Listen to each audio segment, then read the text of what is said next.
Are you looking for a river cruise na may kasamang unli buffet ng mga masasarap na pagkain? And guys, let's see. Buti na nakahabol tayo, guys. At hindi lang siya basta-basta isang river cruise. Meron pa siyang world-class na singing and cultural presentation.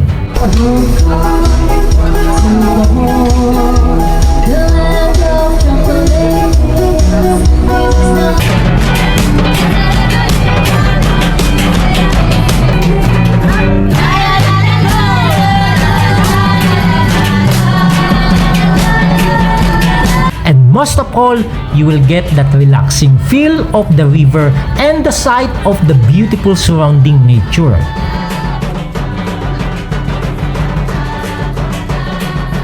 Tapos na nga pala ang summer at pasukan na naman ulit. Pero kung meron ka mang plano na mag short trip vacation, aba, isama mo na ang Bohol sa bucket list mo. Oh my God! Wow!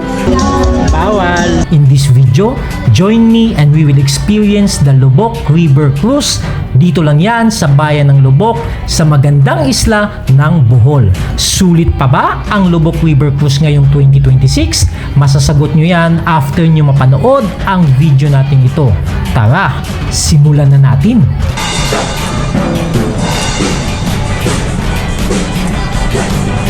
Naantok na si ate, malayo pala, nakita ko na eh. Ate, saan yung gate number 12? Gate number 2 po. 12 po sabi sa akin. They're just joking. Saan po yung gate?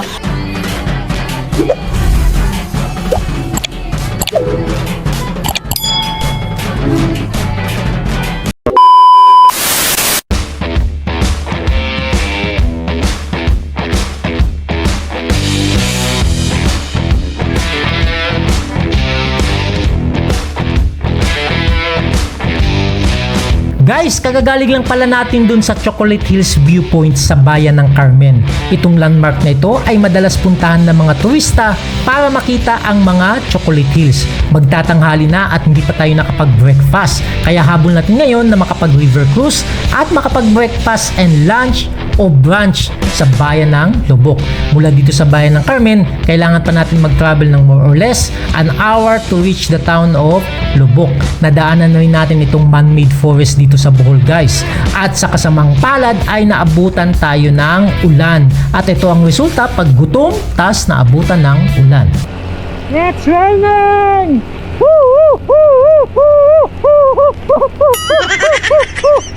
Umuulan!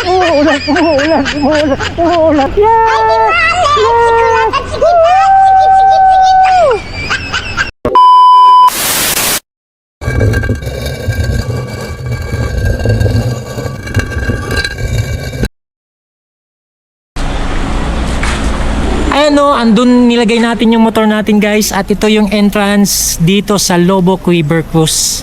Kita nyo naman yung picture na yun, laki-laki. Magtatanong tayo ngayon kung magkano yung ticket na babayaran.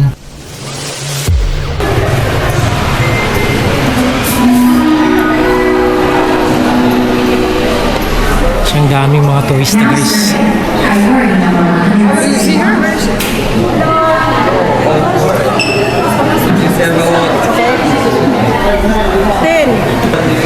Guys, ito na yung latest rate nila ngayon, 1,200 per pax. Dito na po magbabayad, ma'am?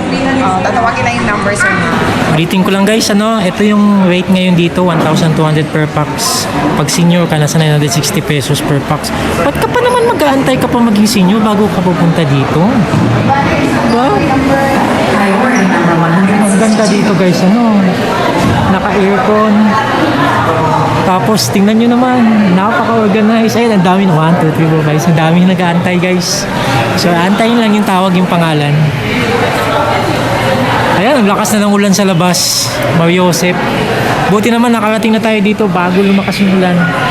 Nagsisimula sila mag-open ng 10 a.m. hanggang 2:30 p.m. lang, hindi afternoon. So, bali kailangan hindi ka malate pag pumunta ka dito. At talaga nagugutom na ako, guys. Imagine, buti nakahabol tayo. counter 3 also, sir. Please follow.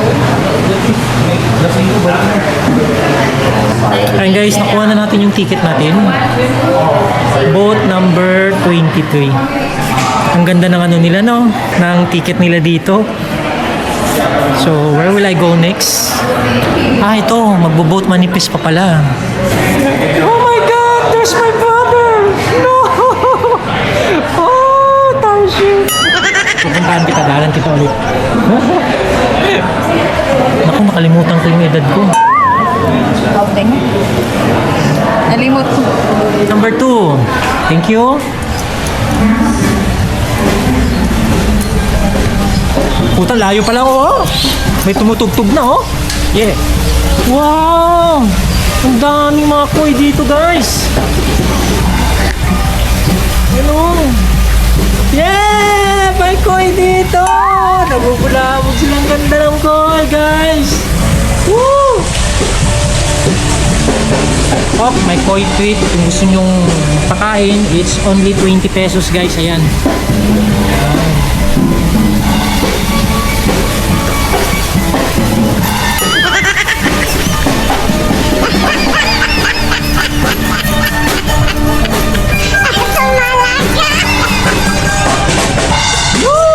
Ayan, ito na nga.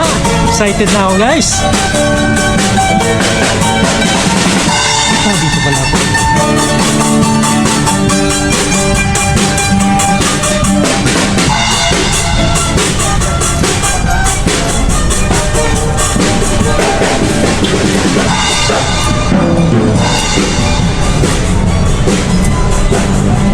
Naantok na si ate. Malayo pala. Nakita ko na eh.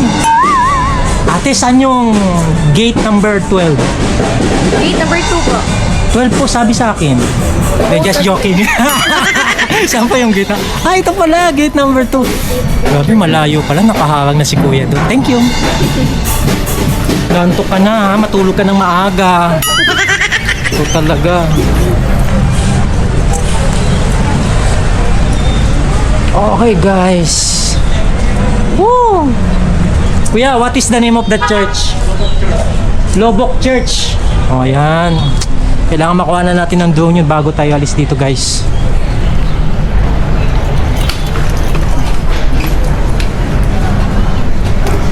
Oh, di ba? Galante dito, guys.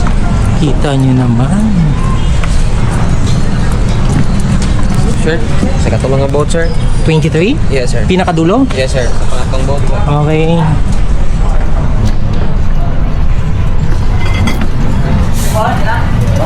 Ah, dito ako sa pangatlong boat. Uy! Grabe! Hindi ka ba magugulat yan pagdating mo, kainan ka agad? Mabuhay. Okay.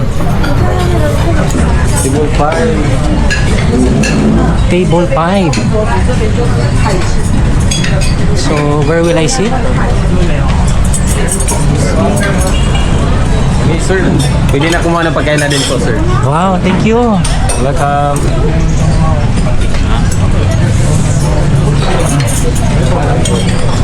So guys, grabe naman itong mesa ko. Ba't parang nag-iisa ako dito? Wala mo nang tayo sa partner dito.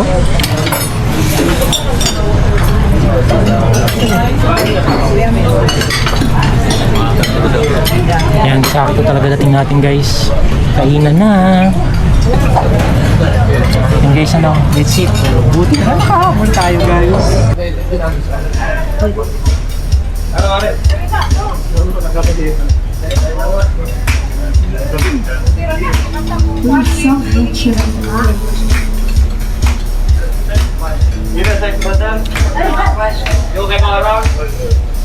Ay, binigay sa ni Sir Palo outing niya po saya. Mga side trip kami ng mga kata.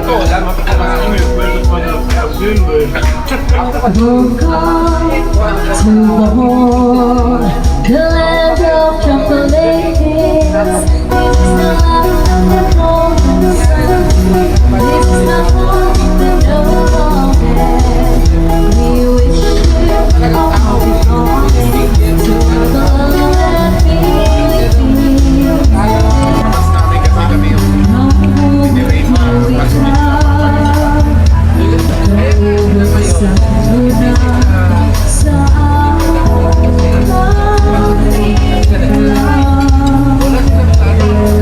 Sa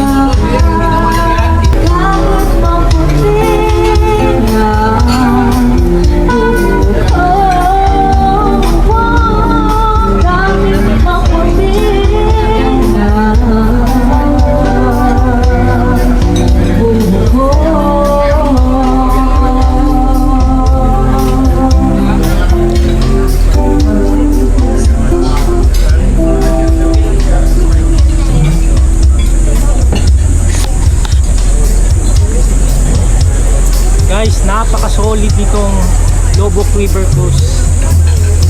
Oh! Sakto talaga yung dating natin. Yung nagsimula kagad magkainan. Kasi ano ba naman, tinanghali na naman tayo. Kung saan kasi tayo nagsusuot eh.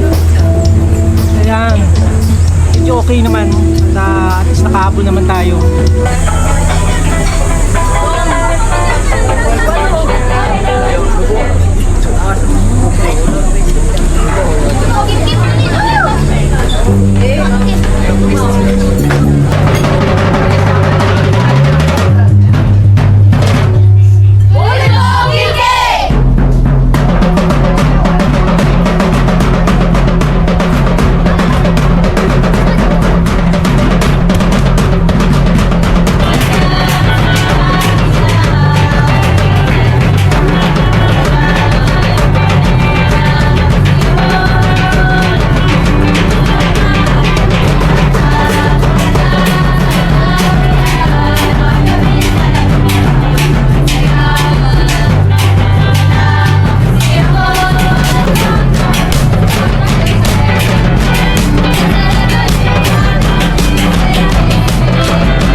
Pwede din pala magpa-private tour dito guys. Na nakikita nyo yung mga bangka yun. Yung bangka na yun, may nakasakay doon na, ano, na foreigner.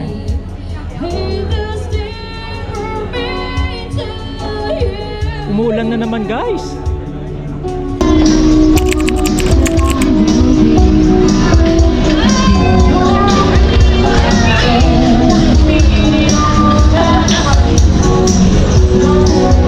Ay naku, chicks. Joseph naman. Ganda ng babae niyan guys. Bawal. Andito tayo para mag-travel. Hindi para tumingin ng mga magagandang babae. Kaya nakikita nyo guys na ito na yung pinaka-end part ng river na kung saan iikot na ulit yung atin na sinasakyan natin na ito.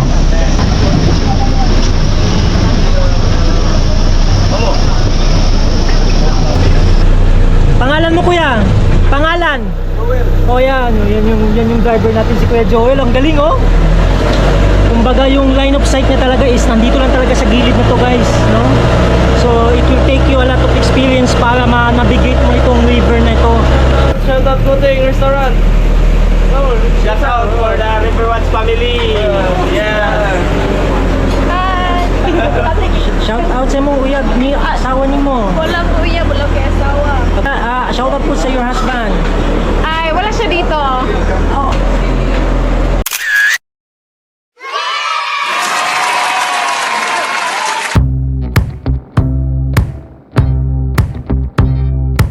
Guys, gusto ko lang i-rate ang experience natin na ito. From 1 to 10, where 10 is the highest score. Yung reception ng mga turista para mag-river cruise, nakita ko malinis, organisado, naka-aircon at elegante ang dating. I'll give it a perfect score of 10. Yung mga kumakanta sa loob ng tugboat, 10. Yung cultural presentation, it's a 10. Yun lang may unexpected at di sinasadyang disgrasya na nangyari. Yung mga staff and how they treat tourists, it's a 10. Yung pagkain, 7. Since maraming foreigners na pupunta, dapat magaling at masarap magluto ang chef.